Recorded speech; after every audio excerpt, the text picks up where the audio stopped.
So real quick, I have a question. Has anyone ever been to school and learned about the Prohibition era of American politics where alcohol was made federally illegal for about a decade? What happened during that period of time? Well, it gave birth to the mafia.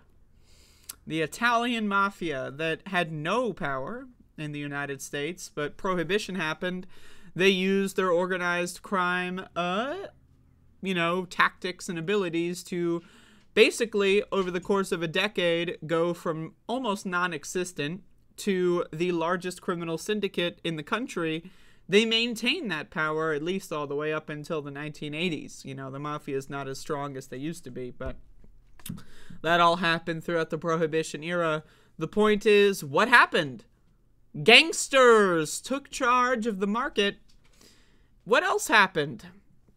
Well, we also knew that alcohol production, you could import alcoholic beverages from Canada, which a lot of mafioso individuals did, but you could also make it in your bathtub, unregulated, which resulted in many people dying of so-called bad batches. You also saw the proliferation of other drug addictions, non-alcoholic drug addictions, people going to things that they could more easily find other than alcohol, which again was a lot easier in the early 20th century, right? So it's a lot easier to find other kinds of drugs than it was now before the Controlled Substances Act, all that. This is all to say that the war on drugs doesn't work. It's a flop. It's a failure. It's a big fat L. And so with that history, let's jump into this. San Francisco, apparently, is the fentanyl capital of the world. California authorities seized enough fentanyl in San Francisco to kill the entire city's population and nearly 3 times over. Like, what the fuck kind of headline is this, man? Like, does anyone know? Like, what the fuck kind of headline is this? There's enough fentanyl to kill the city's entire population nearly 3 times over? Like, when have you ever seen a headline like that? Like, in any other context? Like, I don't know, there's enough guns in San Francisco to kill the population 20 times over. There's enough poison in the food supply to kill the like, I'm just like, it's a weird thing. It's a really strange headline, but let's keep going here.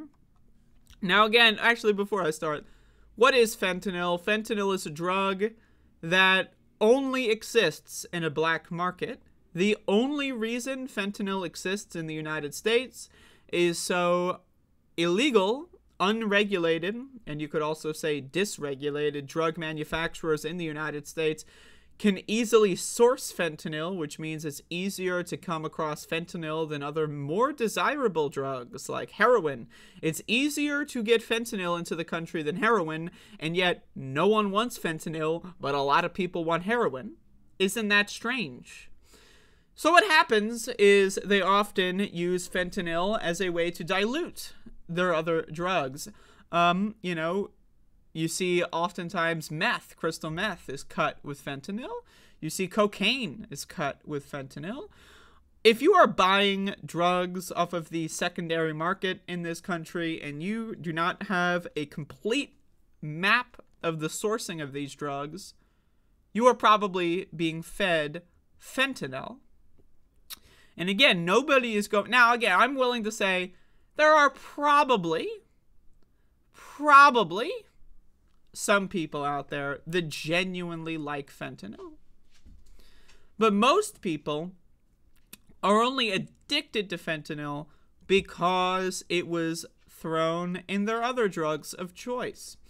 Right? Again, someone could be a heroin addict for 25 years. All of a sudden, the heroin that they start getting is cut with fentanyl. Oh no!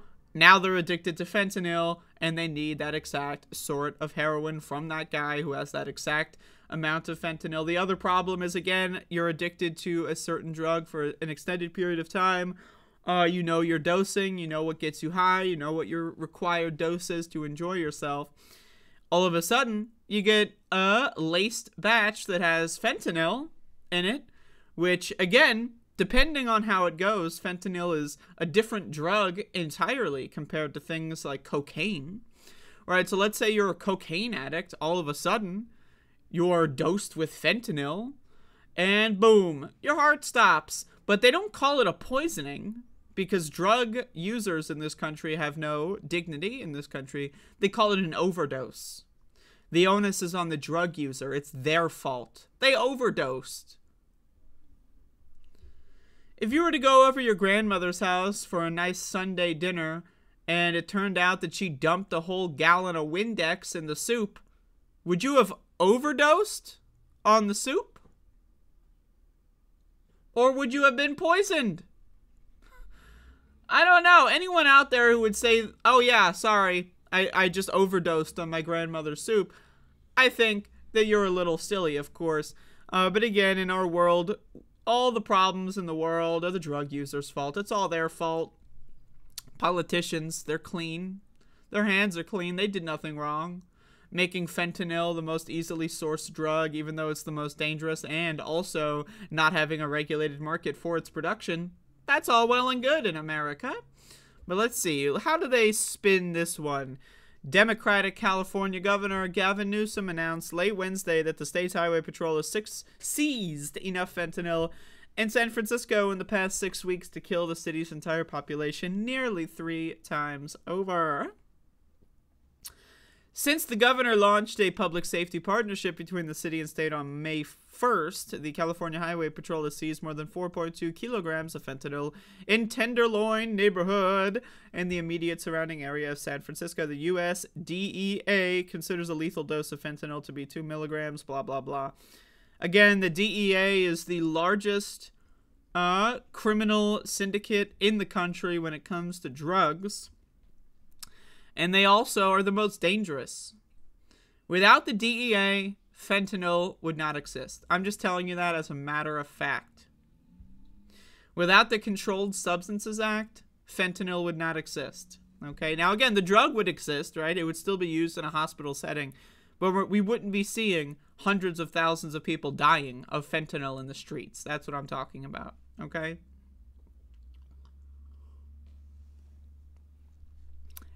And this is one situation where Democrats and Republicans, they agree. Drug users deserve to die. We will accelerate their death. We will not treat them. And we will blame them for their death. That is the bipartisan agenda in the United States of America. Why else would you see Democratic governor, instead of, I don't know, providing a regulated market, instead of, I don't know, decriminalizing substances, instead of, I don't know, legalizing substances so that you can buy them from a regulated and, monitored processing facility instead of buying them from a street dealer who laced them with fentanyl, right? It's because, 1, they don't care about drug users. They don't. 2, drug users deserve to be killed in the minds of Democrats and Republicans. They want to cull the population of undesirables with the police force. That's why the police force has a 3 times as likely propensity to target black people than white people, because Democrats and Republicans agree. We want less of these groups. That is why police are more likely to target queer people than straight people, and so on and so forth, because the role of police is to cull the population of undesirables, and drug users fall into that category.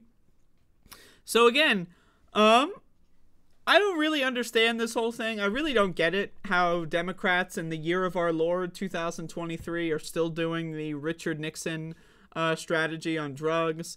It's a fail. It's a flop. It doesn't fucking work. And again, it doesn't even treat the root cause, right? Because, okay, they're seizing fentanyl in San Francisco. Okay, how did the fentanyl get there? Right? This is like you have a gaping wound on your thigh, let's say, and the blood is trickling down onto your feet. And so instead of dressing the wound, putting a bandage on the wound, on your thigh, what do? Well, you get an alcohol swab and you clean your foot. And then what happens? The blood I don't know why I'm choosing such a morbid metaphor, by the way, but just bear with me. But what happens? It just keeps collecting. Why? Because you're not solving the root problem here. And so again, they're pretending like they're the winners, like they won. Look at us, we did the right thing. When they're not treating the root cause, all they're doing is cleaning up the second order symptoms until tomorrow when the second order symptoms are back in full force. Good. You seize the fentanyl. So San Francisco's never going to have a fentanyl problem again, right? Oh, wait, you're telling me that it's still a problem? Huh. Interesting. So again, it's bipartisan in this country to purposefully go out of their way to lie about drug users and to draft policy that results in their death. And also to draft policy that results in people turning to drugs. I mean, look at our country. Our country is a depressive fucking hellhole. A lot of people, they can only get up in the morning because of drugs. So our country burns people's souls into oblivion, makes them depressed, makes them lonely, makes them more susceptible to turning to drugs. And then once they turn to drugs, hey, you're a drug addict. You're on your own, kid. Overdose. Lol. Look at the dummy drug addict doesn't know how to do drugs. They overdosed. Whoopsie. Whoopsie. It's the infantilizing language. But also they claim to care. These Democrats, they claim to care. Oh, the problem is so sad. Oh my God. It's a bunch of horse shit.